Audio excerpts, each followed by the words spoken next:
Good afternoon, everyone. My name is Sarah, and today I would like to talk to you about whether the use of modern computer technology has been more of an asset or disadvantage in politics and political analysis. In 1948, the Chicago Daily Tribune published the headline "Dewey Defeats Truman," prematurely announcing the victory based on methods of predicting election results using past voting information.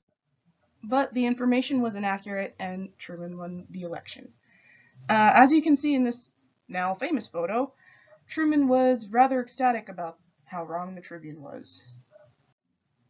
We can now compare this to the first time computer technology was used to predict the outcome of an election. In the first ever coast-to-coast broadcast of a presidential election, Walter Cronkite and the CBS Nightly News team employed the help of a massive computer called the UNIVAC to call the winner of the 1952 election. Here we can see the actual printout that the UNIVAC produced. With only 3 million votes in, and even though it was awfully early, the UNIVAC predicted the odds in favor of Eisenhower 100 to 1.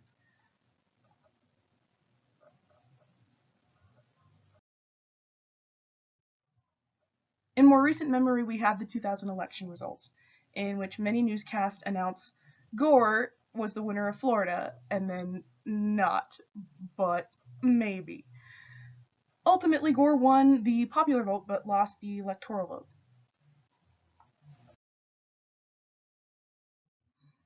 The statewide function of redistricting occurs every 10 years according to the population, using data collected by the Census Bureau. Gerrymandering is the practice of drawing up districts in a way that gives an unfair advantage to parties, groups, or individuals.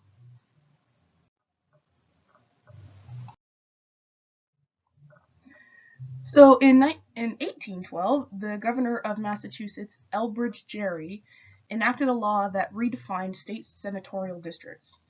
This hideous creature comes from a Boston Gazette political cartoon pointing out the strange shapes of the districts that resemble a salamander, hence the gerrymander.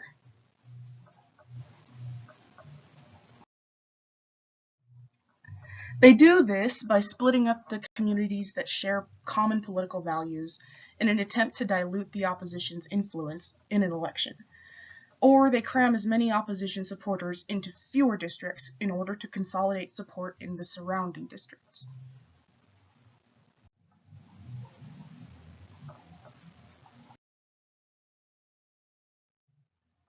Many voters have asked, can't we just create some kind of algorithm that could fairly and appropriately draw districts according to the process lined out in the Constitution? And the answer is a solid hopefully. One engineer in Massachusetts developed a software that can collect census data and draw districts accordingly.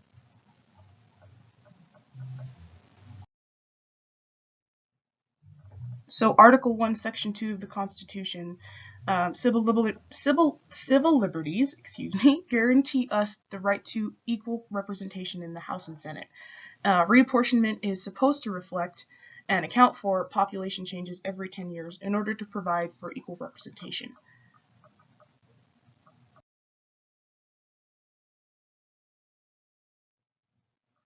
Recent data from Gallup has shown that Congress has a 20% approval rating from the general public, but they enjoy a 90% re-election rate.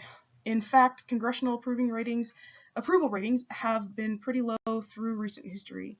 As you can see, in 2013 it dropped to 9%. The incumbent re-election rate hasn't changed.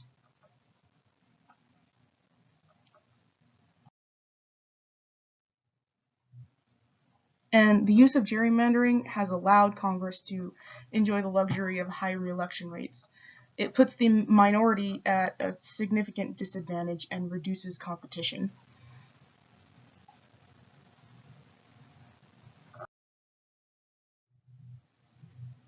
Arizona is actually a stunning example of this reduction in competition, disproportionately supporting majority party candidates and discouraging minority party candidates from running altogether.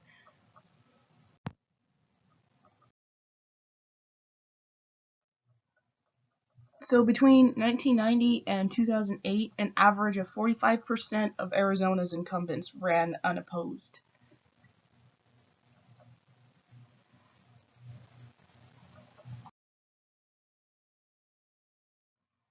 And there have been several attempts to remedy the problems associated with gerrymandering. In 1964, the Supreme Court ruled that the Constitution calls for substantially equal congressional districts in all states. In a number of Supreme Court cases, the use of gerrymandering to give communities of interest fair representation has been upheld, including the 1993 case of Shaw versus Reno, and again in 1995 with Miller versus Johnson. Also, see if you can spot what's wrong with this photo here. Yes. So in 2000, a proposed constitutional amendment tasked a bipartisan commission with redrawing districts. Unfortunately, though, only 4 out of 30 Arizona congressional districts were competitive as the commission drew them. So the decision was then challenged in the Arizona Supreme Court, but they upheld the commission's map. Then in 2007, a new initiative was circulated that made competitiveness a priority, but it fell short of the necessary signatures to make it on the ballot.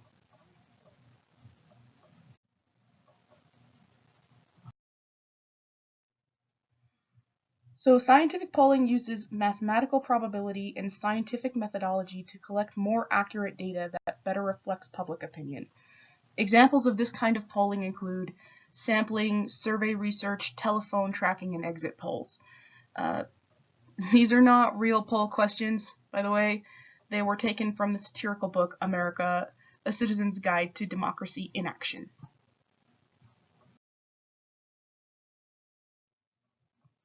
Criticisms of scientific polling are generally centered around the sample and how questions are phrased. Some critics argue that the sample size doesn't sufficiently represent a general population. Other criticisms are associated with the choice of words. For example, welfare versus state assistance.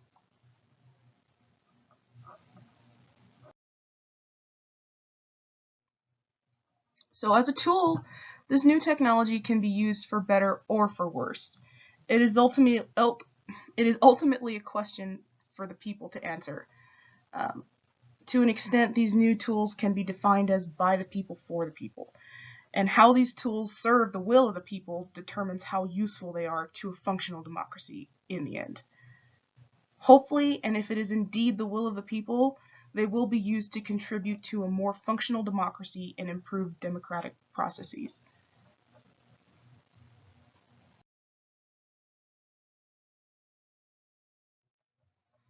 In 2012, a Wall Street Journal NBC News poll demonstrated that the majority of Americans were in favor of legalizing same-sex marriage.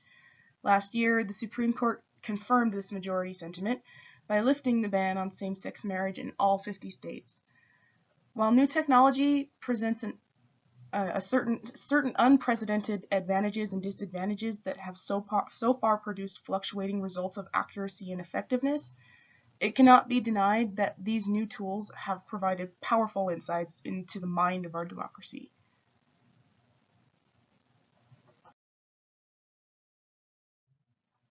So in closing, I will remind you that while problems persist, so does the importance of fostering a more representative system.